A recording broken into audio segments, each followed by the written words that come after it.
we are talking about Peter Obi, because he is like the jewel of Nigerians at the moment when it comes to 2023 presidential election. A lot of people, there is a massive campaign, a massive movement online, let me put it that way, for Peter Obi. People are singing his name. Are you obedient? Yes, I'm obedient. Everybody is saying obedient. And one of our subscribers challenged me to talk about Peter Obi, and I was speaking about Peter Obi. Now, what I'm going to say doesn't reflect who I'm going to support. In 2019, I supported SHURE, but online, because I'm in Turkey. I've been in Turkey for the past 7 years, so I couldn't vote in the 2015 election and the 2019 election. So I was supporting online SHURE. At the end of the day, it got 33,000 votes, which I think if election was conducted at the diaspora level, it would have gotten even more than that. Now, online vibe movement does not win election, especially in Nigeria. Here are some of the things I would like to say, or factors I think will make Obi not to be in the running for presidency come 2023. Well, we still have, I think, quite a couple of months ahead of us. So things may change before that time. All right. But as of today, if election is being conducted, here are some things that will make him to be unsuitable, or why I think that he does not stand a chance from my last video. The first thing I would like to say is that when it comes to winning election in Nigeria, you need a structure. I've had a lot of comedians, a lot of people say, oh, it doesn't need structure, structure is not important and all those things. But the truth of the matter is structure is everything. I mean everything. If you do not have a structure, it's just like a house. You need a good structure for your house to stand, for it to last. You can't survive without a good structure. And Labour Party, where he is presently, does not have the structure for him to win the presidency. We have to be sincere with ourselves. They do not have the structure to win the presidency. For you to win the presidency, it takes a lot. Labour Party does not even have gubernatorial candidates in some states. Labour Party is not even present in some states. Labour Party does not even have chairman representing or vote going to campaign in some states. Okay? So when it comes to grassroots, Labour Party is, for me, almost non-existent. And that is where it starts from. When you do not have people at the grassroots level, people don't know you. People don't know you.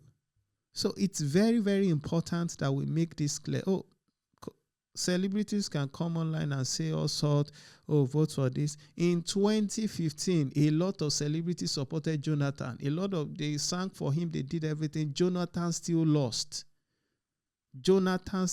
Comedians can come out and say all sorts of things. But structure wins election, not celebrities, not comedians. Most of these people at the end of the day, they may not even vote. Many of them may be busy with one gig, may be busy with one outing or the other. Some of them may even be out of the country. How many celebrities will go all out to the queue and go and vote? So we need to know that celebrities doesn't win election. Comedians doesn't win election. Structures, having the structures, wins election. So for Labour Party, which is the vehicle driving Peter Obi, they need to have a physical presence in every state, in every local government. They need to have people on ground. Some people don't even know Peter Obi. They don't. But if you go to local government, when chairmen, when they want to run for election under a platform, you will see their picture, you will see the picture of their governor or president side by side. So, these are ways by which they also publicize the presidential or the gubernatorial candidate of their party. But in a situation whereby people don't know you, I was listening on, was it TVC or channels? I can't remember now. And someone was saying Peter Obi was not even in Ekiti. Tinubu was in Ekiti supporting the gubernatorial candidate. Labour Party was not even in Ekiti. There was no rally. There was nothing. This was an opportunity for him to have announced, even if they are not going to win. But Labour Party was not in Ekiti. It was SDP, PDP, APC. How do you want to win in Ekiti when you don't even have a candidate? So let's forget about all this crazy celebrity obedient. Yes, I agree. But you need structure to win. And if, as it is right now, they don't have that structure.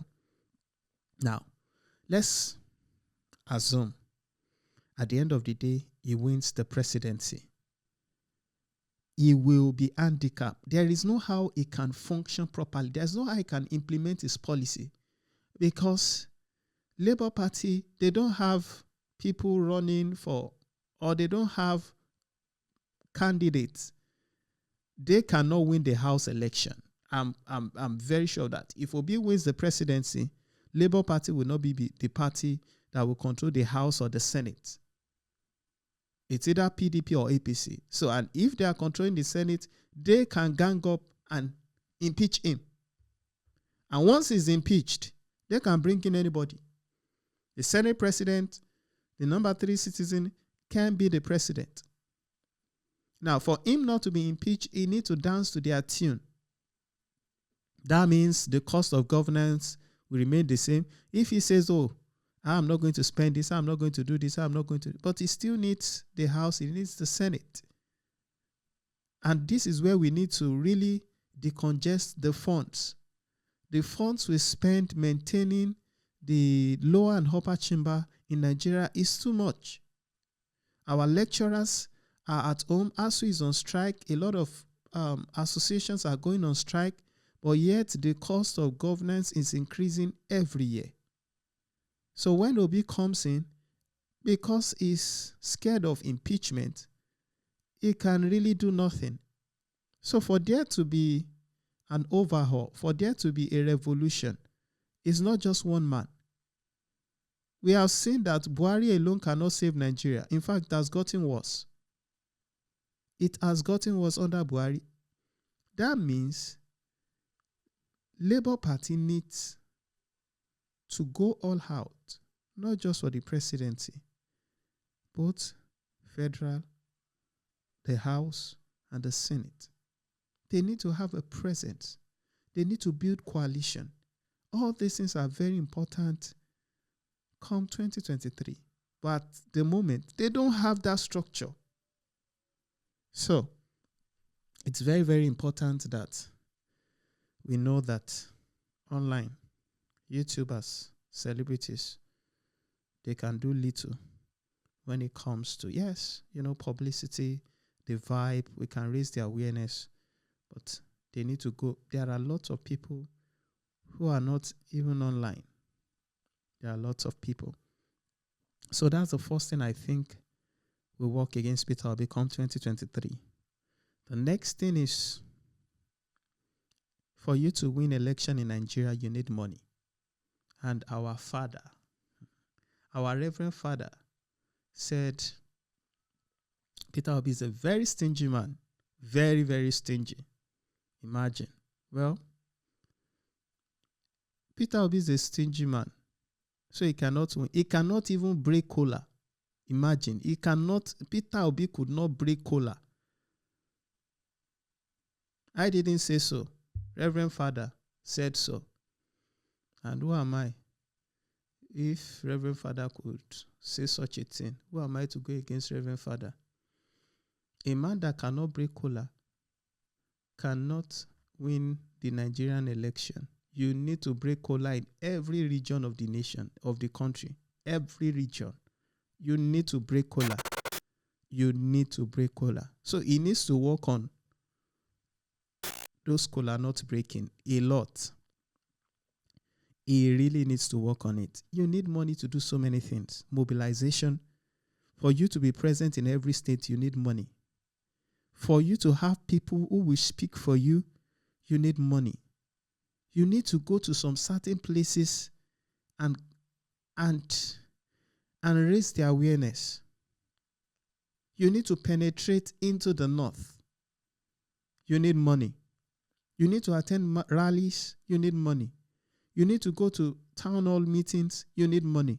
You need money to mobilize the people for conferences, conventions, to bring people from every region of the world, of Nigeria.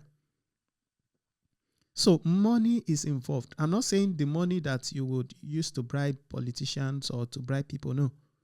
I'm talking about to raise the followers, to maintain the followers, to maintain a presence in at least 80 to 90% of local governments in Nigeria.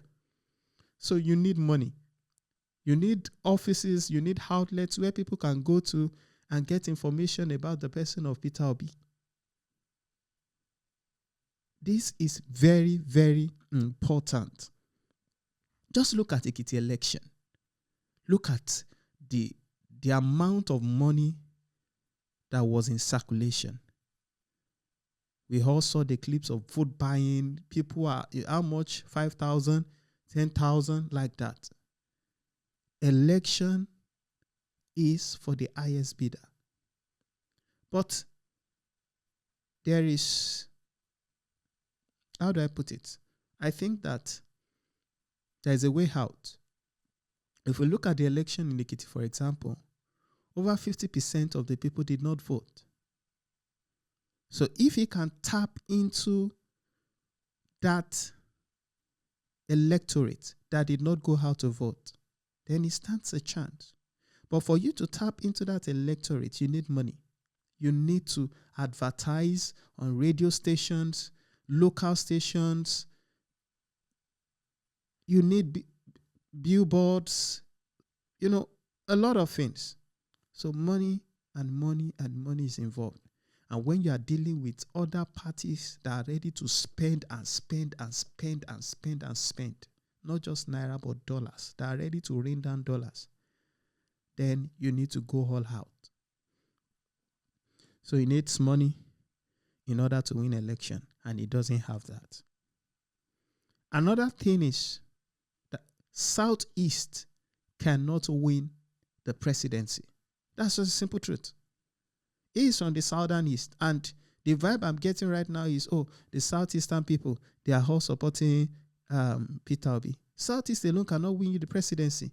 In fact, Southeast voting bloc is one of the least, if not the least, in the country. If you check 2015 election, 2019 election, go and check the vote from Ebonyi, check the vote from Enugu, check the vote from Abia, check the vote from Anambra, check the vote from Imo. All these states, the vote coming out of these states altogether is not even up to 2 states in Northwest. So, Southeast alone cannot win the election for Peter Obi. In that Southeast, we know that AFGA is present there. But when it comes to presidential election, it's always PDP. Right now, APC has 2 states. So a lot of influence. The Igbo nation right now is divided. That's just a simple truth. It's divided. That is just the simple truth. The governor of Ebonyi is fighting with the Indibos, or whatever their name is called. So there are fractions and cracks here and there. PDP chose Ifeanyi Okowa as a running mate. And some people say he's also an Igbo man. So a lot of this, we peel off votes. People will peel off vote from one another. So Southeast alone cannot win the presidency, not to talk of these other factors. We don't know his running mate yet, even though he chose as placeholder Doyin Okupe. But we'll go into how, if he's going to win, we'll talk about that then. So, Southeast cannot produce the presidency. Diaspora cannot win the election, just like I said. Social media won't. Okay? Social media won't. So those are some of the reasons, or the main reasons, why I feel that Peter Obi does not stand a chance.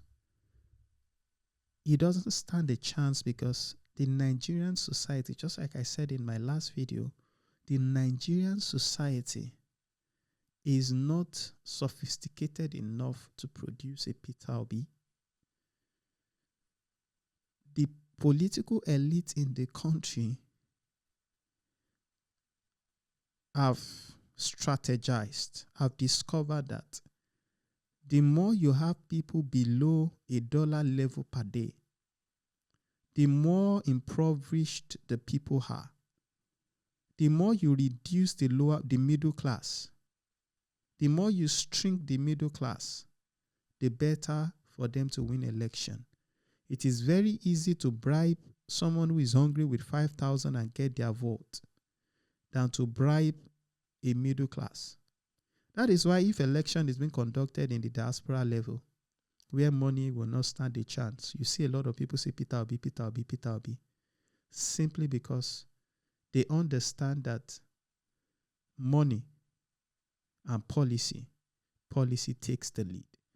But in Nigeria, where there is hunger and starvation in the land, where people are looking for what they will eat, there's no job, there's nothing, people would definitely vote for money. So that is why he just cannot win. Now, what can he do to win? What must he do to win? He just needs to work on the things I've said. He needs money. He needs money to mobilize people. He needs surrogates. He needs to be present on all the TV stations.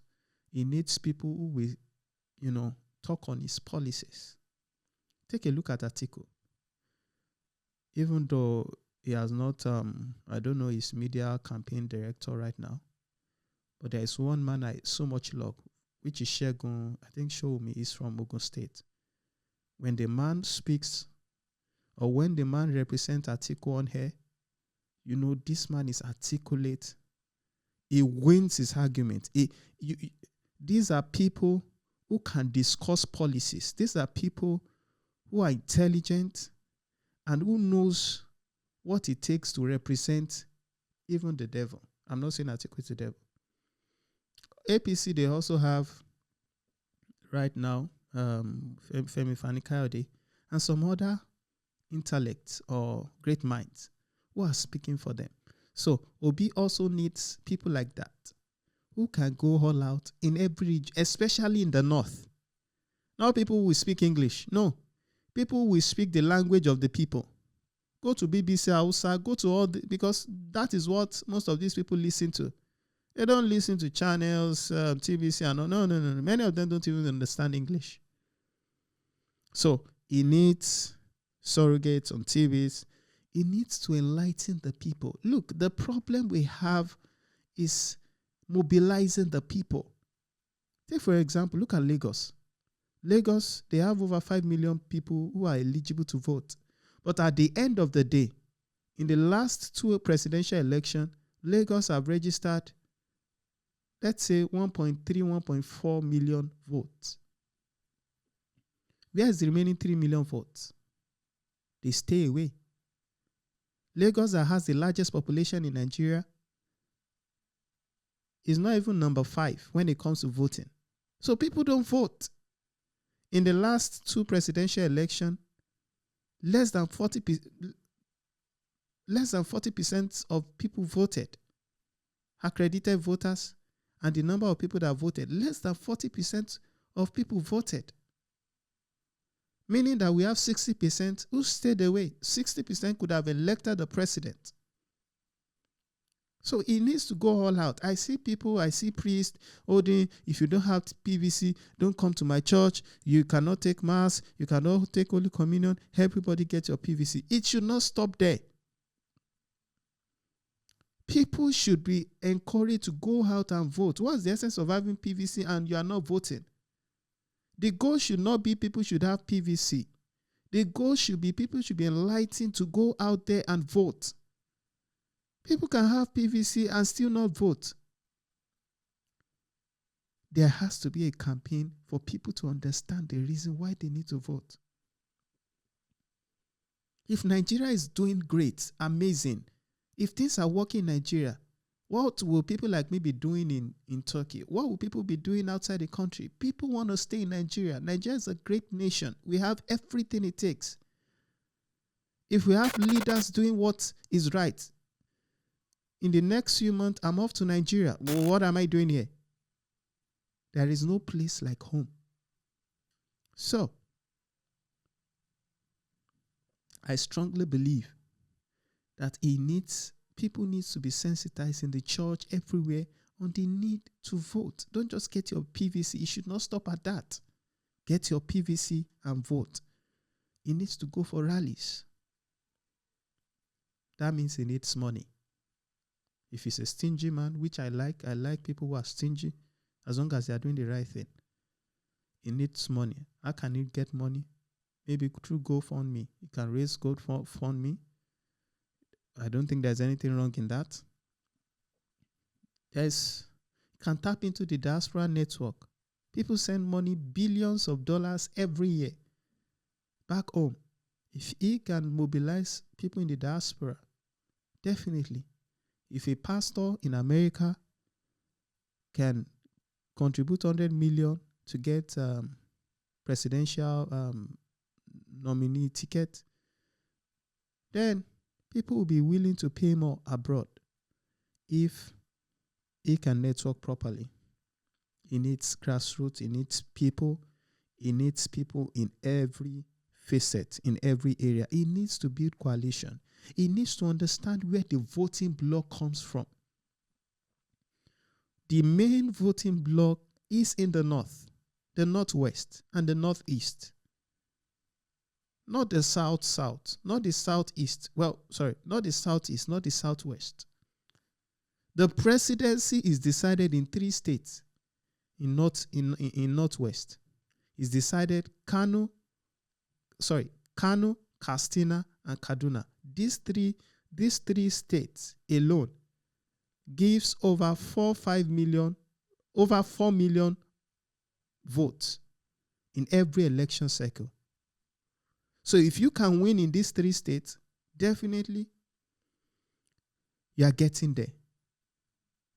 And that is why his running mate must come from one of these states and must be very, very strong. Very, very strong. Else, he goes nowhere. He must do everything it takes to build coalition, especially in the north. Especially in the north. That is the only way that he can be the president. So these are some of the things that I think he needs to do for him to stand a chance. For him to stand a chance of becoming the president of Nigeria. I know this video is very long, but bear with me. Let me know in the comment section, what do you think? Do you think I'm right or do you think I'm wrong? Do you think that some of the things I said are not true? Thank you guys for watching. If you are yet to subscribe, please smash the subscribe button and make sure you leave your notification bell turned on so you get notified each time we post a new video. Thank you guys for watching. My name is Shyun Aremu. See you in our next video.